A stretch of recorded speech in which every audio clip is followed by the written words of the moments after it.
तो हम बात करते हैं most stable natural state. Graphite is the most stable natural state, not diamond. तो जब भी इंथैल्पी ऑफ फॉर्मेशन में कार्बन का इस्तेमाल होगा तो कौन सा सॉलिड कार्बन लोगे? ग्रेफाइट वाला लेंगे, डायमंड वाला नहीं लेंगे। नेक्स्ट बात, सल्फर। सल्फर की नेचुरल स्टेट बच्चों होती है सॉलिड, इसमें कोई शक नहीं। अब सॉलिड भी दो प्रकार का है, रोम्बिक सल्फर और मोनोक्लिनिक सल्फर। अब क्या करें?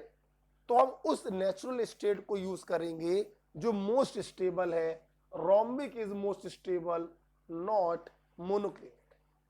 सिमिलरली बच्चों बात करें ऑक्सीजन। ऑक्सीजन हमारे वातावरण में दो रूपों में है, एक डाई एटॉमिक और दूसरा ट्राई एटॉमिक। तो ये मोस्ट स्टेबल है, ये मोस्ट स्टेबल नहीं। तो अगर कोई एलिमेंट एक से ज्यादा एलोट्रॉपिक फॉर्म में पाया जा रहा है तो हम लोग उस एलोट्रॉपिक फॉर्म का इस्तेमाल करते हैं जो मोस्ट स्टेबल होता है। अगर आपको एलिमेंट्री स्टेट समझ में आया है तो अब आइए चलते हैं एग्जाम्पल की तरफ। जैसे मैंने बोला enthalpy of formation of ethyl alcohol का इक्वेशन लिखकर दिखाओ। क्या करेंगे?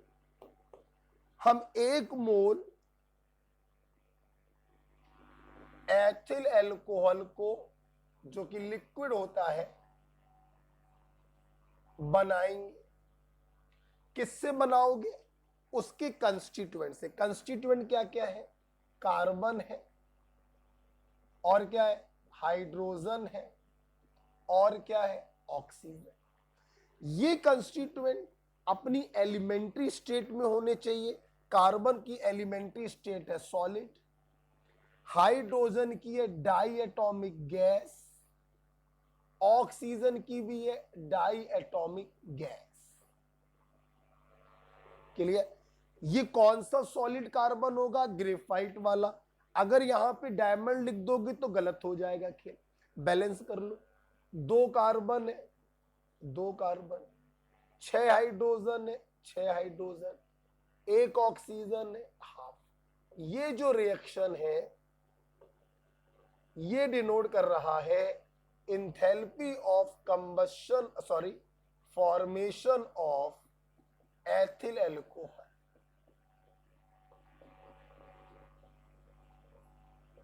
एथिल एल्कोहल, हाँ एथिल।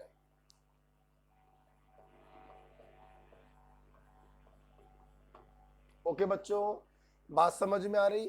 तो किसी का भी फॉर्मेशन का इक्वेशन लिखना हो, हम उसके 1 मोल को बनाएंगे उसके कंस्टिट्यूएंट से जो अपनी मोस्ट स्टेबल नेचुरल स्टेट में होने चाहिए, एलिमेंट्री स्टेट में होने चाहिए। अगर आपको ये समझ में आया है तो अपने मन से लिखिएगा वीडियो को पॉज करके।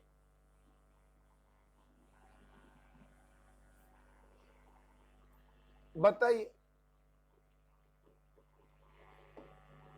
Enthalpy of formation of N2O3 का इक्वेशन लिखिए। वीडियो को पॉज करके करिएगा, फिर मैच करिएगा।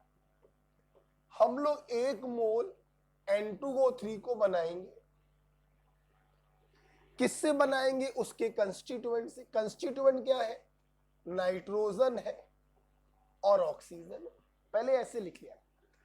अब ये कंस्टिट्यूएंट अपनी एलिमेंट्री स्टेट में होने चाहिए। नाइट्रोजन की एलिमेंट्री स्टेट होती है डायएटॉमिक गैस और ऑक्सीजन की होती है डायएटॉमिक गैस। तो इस प्रकार से देखिए,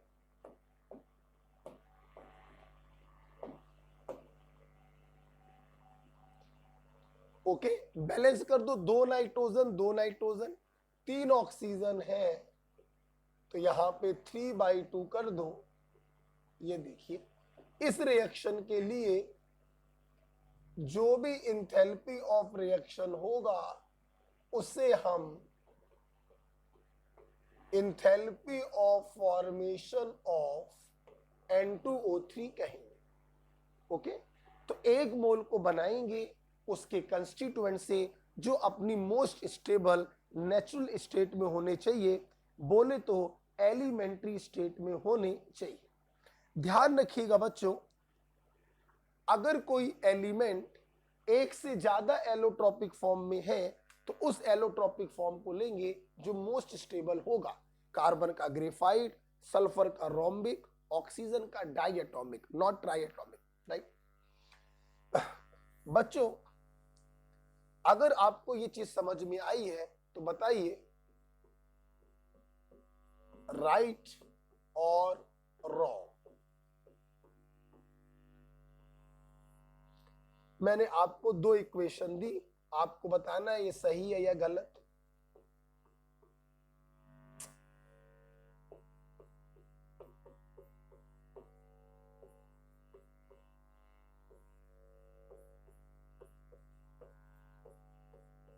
बताइए, क्या ये equation enthalpy of formation of CaCO3 को डिनोट कर रहा है, राइट या wrong? So this is wrong.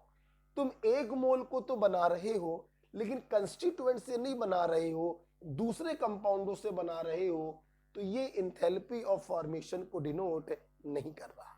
अच्छा, अब बताइए इस रिएक्शन के बारे में क्या ख्याल है? क्या ये reaction enthalpy of formation of HCl को डिनोट कर रहा है? तो ये भी गलत हो गया। अब की बार गलत क्यों है? आप नेचुरल एलिमेंट से तो बना रहे हो लेकिन आप 2 मोल को बना रहे हो जबकि हम 1 मोल को बनाते हैं। तो यहां पे गलत होने का रीजन है कि एलिमेंट से ना बनाकर दूसरे कंपाउंडों से बना रहे हो, और यहां पे गलत होने का रीजन है कि 1 मोल को ना बनाकर 2 मोल को बना रहे हैं। तो 2 कंडीशन होती हैं, 1 मोल को बनाएंगे और उसके कंस्टिट्यूएंट से बनाएंगे। तो मैं उम्मीद करता हूं कि आप इंथैल्पी ऑफ फॉर्मेशन को समझ गए होंगे, राइट। आइए चलते हैं आगे की तरफ, कुछ पॉइंट लिखते हैं। Point number 1, for elementary state. Elementary state का मतलब मोस्ट स्टेबल नेचुरल स्टेट। ध्यान रखिएगा, स्टैंडर्ड इंथैल्पी ऑफ फॉर्मेशन 0 होता है। एग्जाम्पल के तौर पर अगर इन तीनों में हम देखें तो यही 2 लोग तो एलिमेंट्री स्टेट में, तो इसका स्टैंडर्ड इंथैल्पी ऑफ फॉर्मेशन भी 0 होगा और इसका स्टैंडर्ड इंथैल्पी ऑफ फॉर्मेशन भी 0 होगा। Point number 2। पॉइंट नंबर 2 बच्चों क्या? पॉइंट नंबर 2 है, ध्यान दीजिए बच्चों, if enthalpy of formation of all reactant and product is given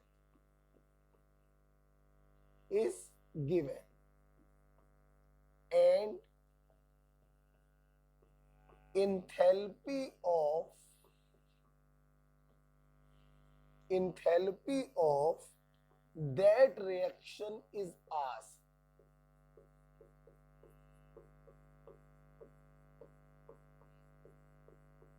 बिल्कुल ये वैसे ही पॉइंट है जैसा इंथैल्पी ऑफ कंबशन में आपको सिखाया था। A प्लस बी बराबर C प्लस टी, कोई अननोन रिएक्शन है जिसमें रिएक्टेंट और प्रोडक्ट का इंथैल्पी ऑफ फॉर्मेशन अब की बार आपको मालूम है और इस रिएक्शन का इंथैल्पी ऑफ रिएक्शन बताना है। तो कंबशन में सिखाया था रिएक्टेंट माइनस प्रोडक्ट करते हैं और फॉर्मेशन में होता है प्रोडक्ट माइनस रिएक्टेंट किया जाता है। तो यहां पे बच्चों फार्मूला क्या बनेगा?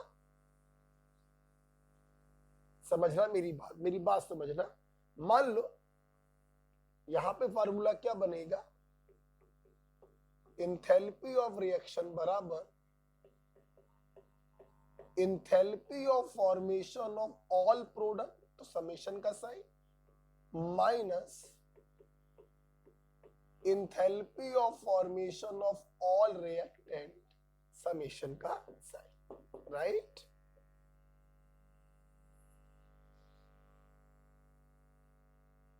ये बना, मान लो मैंने बोला a प्लस 2b बराबर AB2, अभी जो मैंने कंबशन में कराई थी इक्वेशन, वही इक्वेशन ले लो।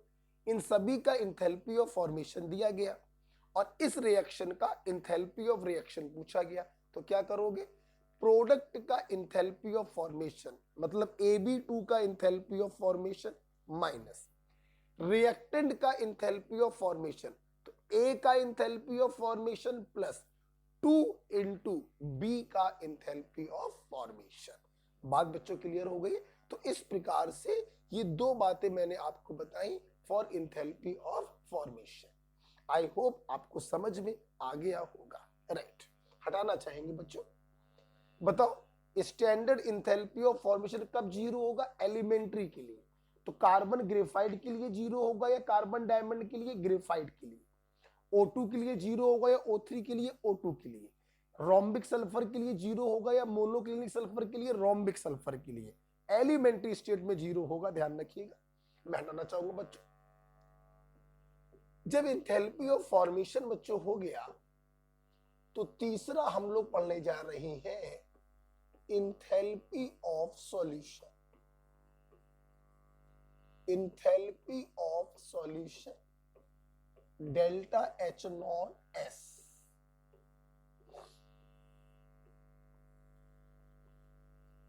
ये क्या होता है पहले लिखेंगे। इंथैल्पी का मतलब है बच्चों 1 मोल और सॉल्यूशन का मतलब है उस कंपाउंड को पानी में घोलकर सॉल्यूशन बना दीजिए, ठीक है। तो लिखिए बच्चों, it is defined as the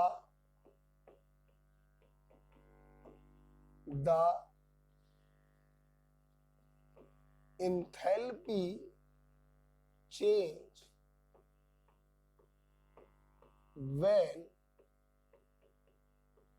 1 mole compound is dissolved in large amount of water. Dissolve in large amount of water. खूब सारे पानी में तुमने 1 मोल कंपाउंड को घोल दिया, जो भी एनर्जी का चेंजमेंट हुआ आइदर एक्सो और एंडो, उसी को कहते हैं इंथैल्पी ऑफ सॉल्यूशन, ठीक है। जैसे देखो बेटा, ये देखो मैंने कहा, अब ध्यान से देखेंगे सब लोग, पेन बंद करिएगा, सामने देखिएगा। मेरे पास कोई कंपाउंड AB था सॉलिड, हमने इसके 1 मोल को लिया, ढेर सारे पानी में डाला। देखो बच्चों, जब पानी बहुत ज्यादा होता है तो हम लोग उसको H2O ना लिखकर या तो WATER वाटर लिख देते हैं या फिर AQ aqueous लिख देते हैं। ध्यान रखना, H2O नहीं लिखेंगे, तो पानी लिख दो या aqueous लिख दो, जो आपकी इच्छा हो। मान लो पानी लिख दे रहे, क्या हुआ, अगर ये आयनिक सॉलिड है तो ये वाटर क्या करेगा, इसके इलेक्ट्रोस्टैटिक फोर्स ऑफ अट्रैक्शन को कैंसिल करेगा। सबसे पहले ये दोनों आयन सबसे पहले अलग अलग हो जाएंगे, उसके बाद हाइड्रेशन होगा तो aqueous लिख देंगे, ओके। तो ये जो रिएक्शन आपने लिखी है, ये जो इक्वेशन आपने लिखी है, इसके लिए जो भी इंथैल्पी चेंज होगा उसे हम enthalpy of solution of AB कहेंगे, दैट्स इट। तो 1 मोल कंपाउंड को पकड़ो, एक्सेस ऑफ पानी में डाल दो, this process is called solution, enthalpy of solution. अच्छा, अब अगर ध्यान से हम लोग इस प्रोसेस को देखें तो मोस्ट ऑफ द बच्चे समझ गए होंगे जिन्होंने केमिकल बॉन्डिंग हमसे पढ़ी है कि जब ये AB पानी में डिसॉल्व हो रहा है तो 2 काम हो रहे हैं। पहला काम, पानी के डाइलेक्ट्रिक कांस्टेंट ने इलेक्ट्रोस्टैटिक फोर्स को कैंसिल किया। आप समझ गए होंगे जो एनर्जी कंज्यूम होगी उसे हम लैटिस एनर्जी या लैटिस इंथैल्पी कहेंगे। फिर वो जो आयन आए उनका हाइड्रेशन हुआ होगा और एक्वस आयंस बने होंगे, जो एनर्जी निकली होगी उसे इंथैल्पी ऑफ हाइड्रेशन कहेंगे। हाँ बच्चों, इंथैल्पी ऑफ सॉल्यूशन में एक्चुअली दो काम होते हैं। पहला काम होता है इलेक्ट्रोस्टैटिक फोर्स ऑफ अट्रैक्शन का कैंसल हो जाना। यहां पे इंथैल्पी कौन सी यूज होगी? Lattice enthalpy, and this process is endothermic. उसके बाद क्या होगा? इन आयंस का हाइड्रेशन होगा, तो इंथैल्पी ऑफ हाइड्रेशन कहेंगे, प्रोसेस इज एक्सोथर्मिक। तो हम लोग को यहां से ये चीज समझनी चाहिए कि enthalpy of solution is actually summation of lattice enthalpy and hydration enthalpy। बच्चों आप जानते हैं यही तो कारण होता है कि इंथैल्पी ऑफ सॉल्यूशन एंडो भी हो सकता है, एक्सो भी हो सकता है। क्यों? लैटिस इंथैल्पी हमेशा पॉजिटिव में रखेंगे आप लोग, क्योंकि ये एनर्जी कंज्यूम हो रही है, और हाइड्रेशन इंथैल्पी हमेशा निगेटिव रखेंगे क्योंकि ये एनर्जी रिलीज हो रही। तो डेल्टा एच नॉट एस जो है वो पॉजिटिव भी हो सकता है अगर ये बड़ी वैल्यू हुई, और निगेटिव भी हो सकता है अगर ये बड़ी वैल्यू हुई। इसीलिए आप इसको अगर समझ गए हो तो हम पहला पॉइंट लिखवाना चाहेंगे।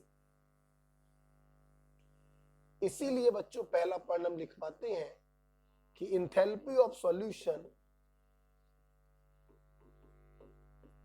enthalpy of solution may be exo or endo।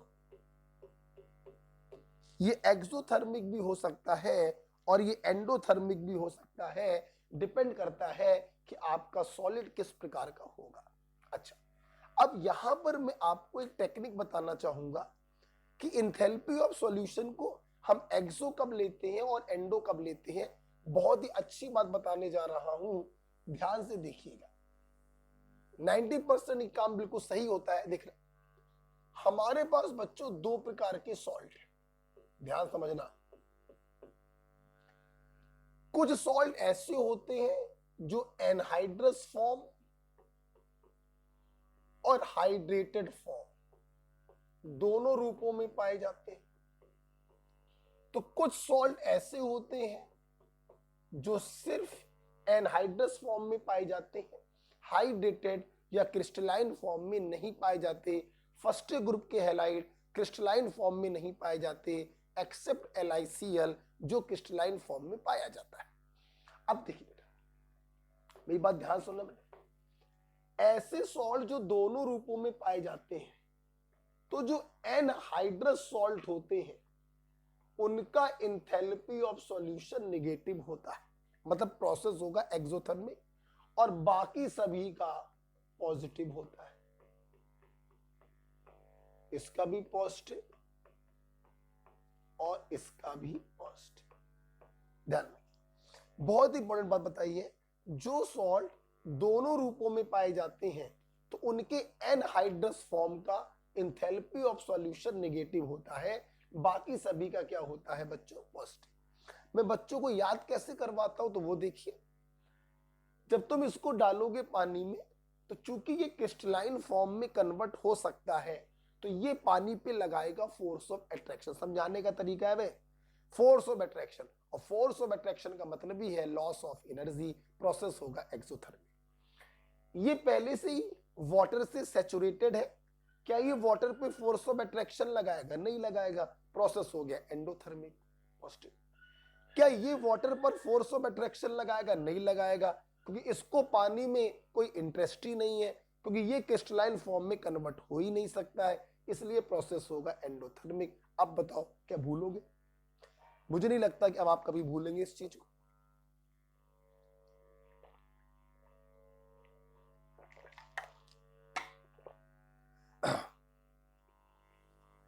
अगर तो क्या मैं समझू कि आपको ये पॉइंट समझ में आ गया है? ठीक है, आइए इसके ऊपर एक सवाल कर लेते हैं। एनसीईआरटी का क्वेश्चन है, एक एनसीईआरटी का बच्चों क्वेश्चन है। ध्यान रखिएगा, आप पहला वाला सवाल लिखिएगा, ठीक है, आप पहला वाला सवाल लिखिएगा कॉपी पर। इस सवाल को मैं करने जा रहा हूं सॉल्व। सवाल क्या, the lattice energy of NaCl is, देखिए बेटा, lattice energy, enthalpy, lattice enthalpy आपको दिया है माइनस का 780 780 किलो जूल पर मोल। Be careful, be careful. आपको अगर केमिकल बॉन्डिंग याद हो तो लैटिस इंथैल्पी को हम एक्सो के टर्म्स में भी पढ़ सकते हैं और एंडो के टर्म्स में भी पढ़ सकते हैं, बट बी केयरफुल। अभी भी जो मैंने इंथैल्पी ऑफ सॉल्यूशन आपको पढ़ाया था वहां पे लैटिस इंथैल्पी एंडो के फॉर्म में थी, इसे ध्यान रखिएगा। भले एग्जामिनर ने निगेटिव लगाकर आपको दिया है, एक्सो के फॉर्म में आपको दिया है, लेकिन आप रखेंगे एंडो के फॉर्म में, सबसे इंपॉर्टेंट बात थी, राइट। दूसरी बात, द एनर्जी ऑफ हाइड्रेशन, अच्छा भाई, energy of hydration of Na plus is minus का 406 किलो जूल पर मोल, वो कॉमन है, और enthalpy of hydration of Cl minus is minus का 364 कॉमन है। आपसे पूछा गया है enthalpy of solution of NaCl बताइए। मैं उम्मीद करता हूं आप सवाल समझ गए होंगे। सिंपल आपको वही फार्मूला लगा देना है, enthalpy of solution of NaCl बराबर लैटिस इंथैल्पी ऑफ NaCl जो एंडोथर्मिक के फॉर्म में होगी plus hydration energy of ion, तो hydration energy of Na plus and hydration enthalpy of Cl minus, रखेंगे वैल्यू, देखिए ठीक है, ये एंडोथर्मिक है, पॉजिटिव साइन के साथ रखा जाएगा, plus hydration energy of Na plus, of course ये एक्सोथर्मिक है, ये दोनों निगेटिव साइन के साथ आएंगे,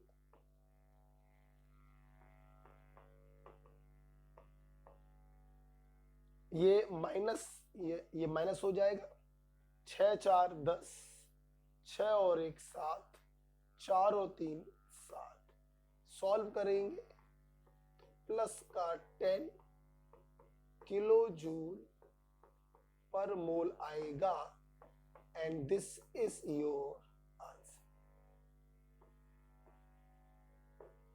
ओके बच्चों, जोड़ लो बेटा, 4 3 7 है, हाँ 770 आएगा, तो 780 में 770 अगर आप घटा देंगे तो 10 किलो जूल पर मोल आएगा।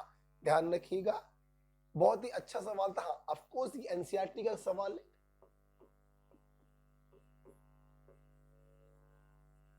एनसीईआरटी का क्वेश्चन। तो पहले वाला क्वेश्चन आपको लिखना है और उसका ये सॉल्यूशन आपको लिखना है। ओके, तो इस प्रकार से इंथैल्पी ऑफ सॉल्यूशन बच्चों क्या होता है, खत्म होता है। हटा दें इसको, हटा दे बेटा इसको, चले हटा देते हैं इसको। इंथैल्पी ऑफ सॉल्यूशन भी हम लोगों ने पढ़ लिया। अगला बच्चों हमारे सामने है, तीसरा है हमारे सामने enthalpy of hydration.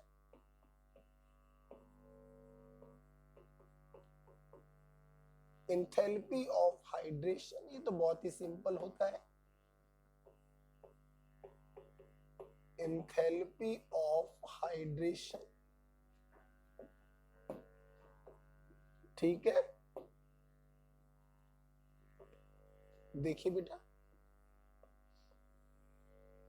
Enthalpy of hydration क्या होता है, लिखेंगे, क्या लिखवाएं ऐसे ही बता देते बच्चों। देखो इंथैल्पी का मतलब एक मोल, वो अंडरस्टूड है यार।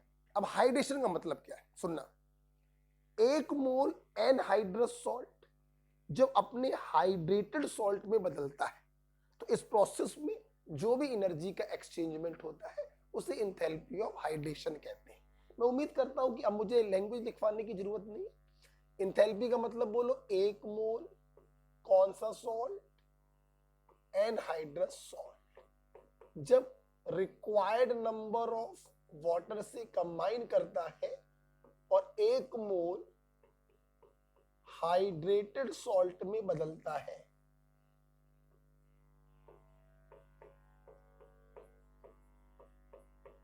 तो इस प्रोसेस में जो भी इंथैल्पी चेंज होता है उसे इंथैल्पी ऑफ हाइड्रेशन कहते हैं। समझने के लिए चलिए एग्जांपल ले लेते हैं तो आपको फीलिंग अच्छी आ जाएगी। जैसे मैंने बोला कॉपर सल्फेट कि इंथैल्पी ऑफ हाइड्रेशन का इक्वेशन लिखो, तो 1 मोल कॉपर सल्फेट को पकड़ा और आपको मालूम होना चाहिए ये 5 वाटर से कंबाइन करता है और ब्लू विट्रियोल बनाता है। राइट और रॉन्ग? तो आप जानते हैं बच्चों ये भी सॉलिड होगा। इस रिएक्शन को जो भी एनर्जी का चेंजमेंट होगा उसे enthalpy of hydration of copper sulphate कहेंगे।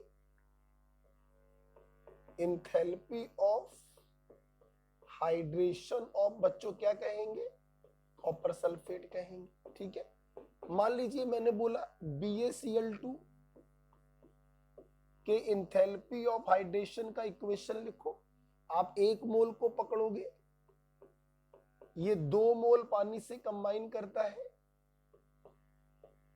और ये देखो बच्चों ये अपने क्रिस्टलाइन फॉर्म में बदल गया।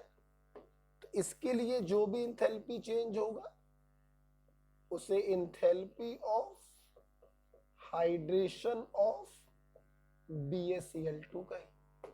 तो देखो बेटा इंथैल्पी ऑफ हाइड्रेशन में वाटर कोई एक्सेस में नहीं होता है, इसके पर्टिकुलर मॉलिक्यूल्स होते हैं, इसलिए मैंने H2O लिखा। जबकि इंथैल्पी ऑफ सॉल्यूशन में वाटर एक्सेस में होता है तो वहां पे H2O ना लिखकर या तो aqueous लिख देते हैं या वाटर लिख देते हैं, WATER। H2O शब्द का प्रयोग सिर्फ तब वहां पे किया जाता है जहां पर इसका मॉलिक्यूल निश्चित हो, इसके मोल्स निश्चित हो।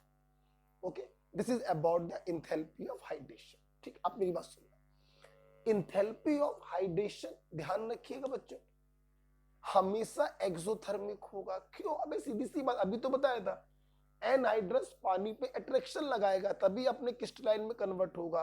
तो enthalpy of hydration always exothermic होता है। Point number 1। ठीक है, मैं इसको हटाना चाहूंगा, आप लिख लेना बच्चों इसको। ठीक है, ओके। तो एक पॉइंट बच्चों लिख लो, it is always exothermic. It is always exothermic.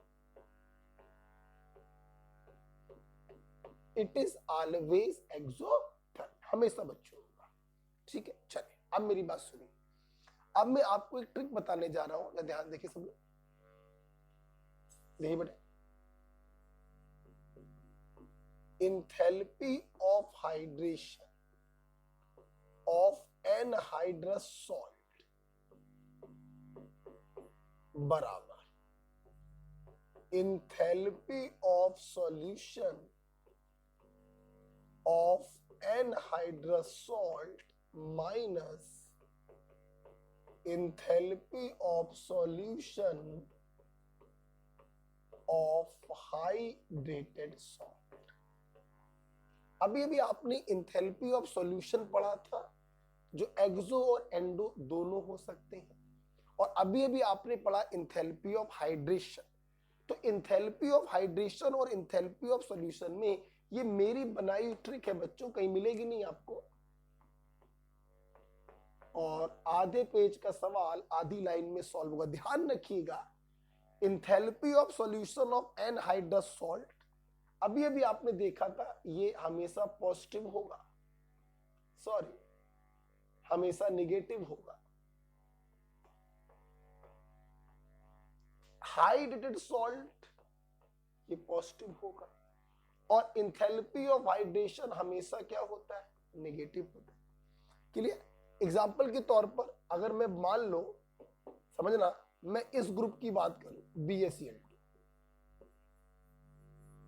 इसकी बात करूं तो इसके ऊपर जब आप ये फार्मूला लगाओगे तो कैसे लगाओगे, enthalpy of hydration of anhydrous BaCl2 बराबर enthalpy of solution of anhydrous BaCl2 minus enthalpy of solution of hydrated BaCl2। यही तो बनाओगे फार्मूला, इस फार्मूले का यही तो मतलब है। एक और करके दिखाते हैं, आपको अच्छा लगेगा। मैंने कहा CuSO4 के ऊपर ये वाला फार्मूला अप्लाई करके दिखाओ तो क्या लिखोगे, enthalpy of hydration of CuSO4। ठीक है, हाइड्रेशन वाला जो प्रोसेस सिर्फ एनहाइड्रस के लिए होता है और सॉल्यूशन वाला जो प्रोसेस है वो एनहाइड्रस और हाइड्रेटेड दोनों के लिए होता है। तो ये बराबर हो जाएगा enthalpy of solution of anhydrous CuSO4 minus enthalpy of solution of hydrated CuSO4। Okay, तो किसी भी सॉल्ट के लिए आप इस ट्रिक का इस्तेमाल कर सकते हैं। ध्यान रखिए, हाइड्रेशन हमेशा एक्सोथर्मिक होगा, नेगेटिव साइन होगा। एनहाइड्रस का इंथैल्पी ऑफ सॉल्यूशन एक्सो होगा, नेगेटिव होगा, लेकिन हाइड्रेटेड का इंथैल्पी ऑफ सॉल्यूशन एंडो होगा, पॉजिटिव होगा, क्योंकि कोई भी फोर्स ऑफ अट्रैक्शन नहीं होगा। आई होप आप इस ट्रिक को समझ गए। अगर आप इस ट्रिक को समझ गए तो आप इसको लिख लीजिए। फिर इसके ऊपर एक नीट का आया हुआ सवाल हम लोग करते हैं, आप लिख लो इसको। ओके ओके, हटाओ बच्चों इसको, हटा दो इसको। इसके ऊपर हम लोग नीट का एक क्वेश्चन करेंगे। अभी जो मैंने पेज खोला था, सवाल नंबर 2 जो था बच्चों, हाँ, अब हम लोग बात करेंगे सवाल नंबर 2 की, नीचे वाला। ये सवाल आप कॉपी पे लिख लेंगे, इसका सॉल्यूशन करने जा रहे हैं। पहले अपने मन से करिएगा। देखिए, calculate enthalpy of hydration of BaCl2 if enthalpy of solution BaCl2 का भी दिया है और इसके हाइड्रेटेड का भी दिया है। अब बहुत ही ध्यान से देखिए, इन्होंने एनहाइड्रस का इंथैल्पी ऑफ सॉल्यूशन पॉजिटिव दिया है। बच्चों, बहुत बड़ा खेल होता है पॉजिटिव और नेगेटिव का। ध्यान रखिएगा, थर्मोकेमिस्ट्री में जब जब इंथैल्पी को रखा जाता है, साइन के सहित रखा जाता है। ध्यान रखना, मैंने फिर बोल रहा हूं, क्या बोला, मैं फिर बोल रहा हूं, क्या बोला, मैं फिर बोल रहा हूं। इंथैल्पी का साइन इस चैप्टर में जब भी रखोगे, साइन के साथ रखोगे।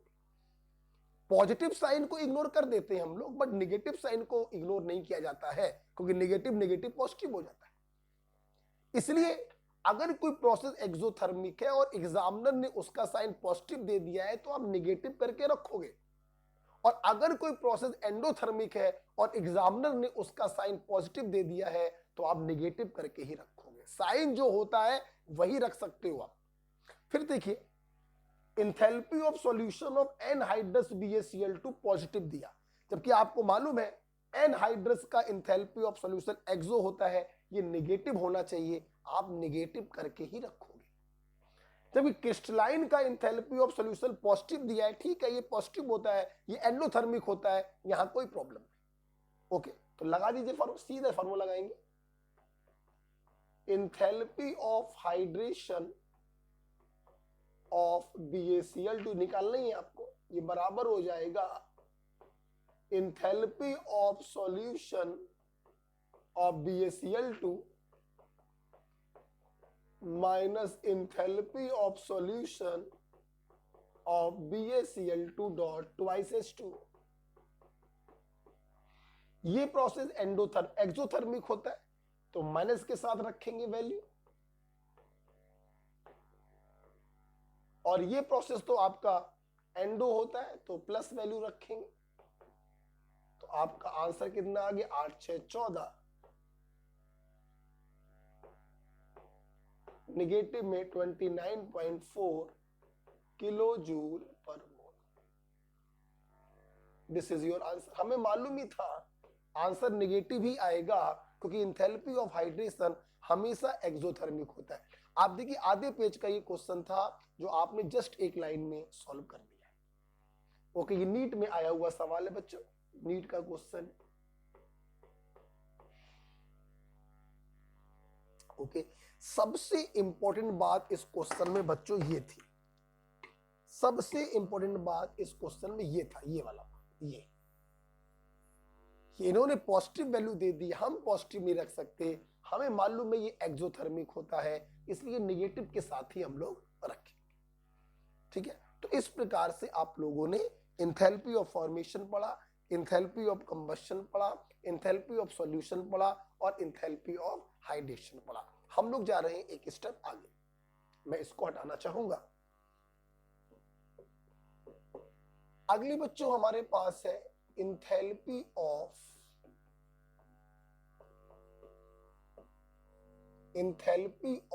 ट्रांजिशन।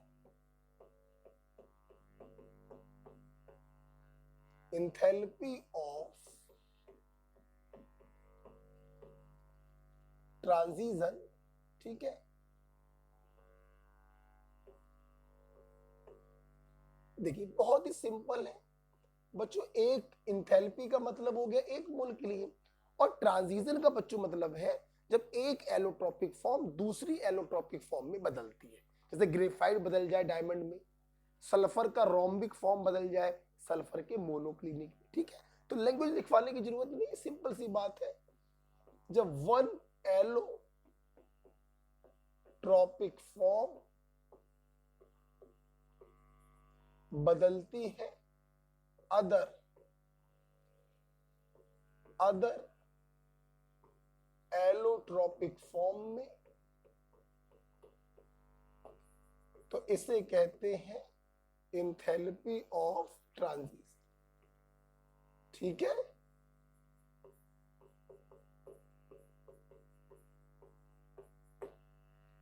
जैसे 1 मोल कार्बन ग्रेफाइट बदल गया कार्बन डायमंड में, इसे कहेंगे enthalpy of transition of graphite. उल्टा लिखोगे, डायमंड बदल रहा है ग्रेफाइट में, तो enthalpy of transition of diamond. ठीक है, साइन ही बदल जाएगा बस। 1 मोल सल्फर रोम्बिक बदल रहा है सल्फर मोनोक्लिनिक में, तो इस प्रकार से इसे कहते हैं एंथैल्पी ऑफ ट्रांजिशन। ओके, बहुत ही सिंपल है, कुछ इसमें होता नहीं है। ओके, नेक्स्ट बच्चों है एंथैल्पी ऑफ ट्रांसफॉर्मेशन। मैं इसको हटा दूं, लिख लीजिएगा। एंथैल्पी ऑफ ट्रांसफॉर्मेशन का मतलब होता है जब एक फिजिकल स्टेट दूसरी फिजिकल स्टेट में बदलती है, सॉलिड लिक्विड में बदले, लिक्विड गैस में बदले, या सॉलिड डायरेक्ट गैस में बदले।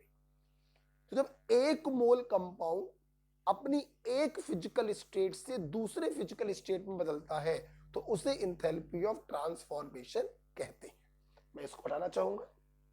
ओके, आइए देखते हैं एंथैल्पी ऑफ ट्रांसफॉर्मेशन।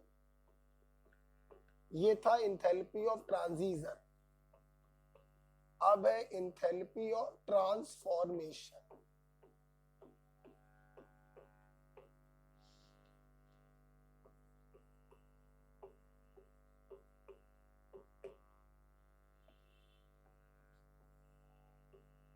ठीक है, देखिए बहुत ही सिंपल है। जब एक मोल सॉलिड लिक्विड में बदले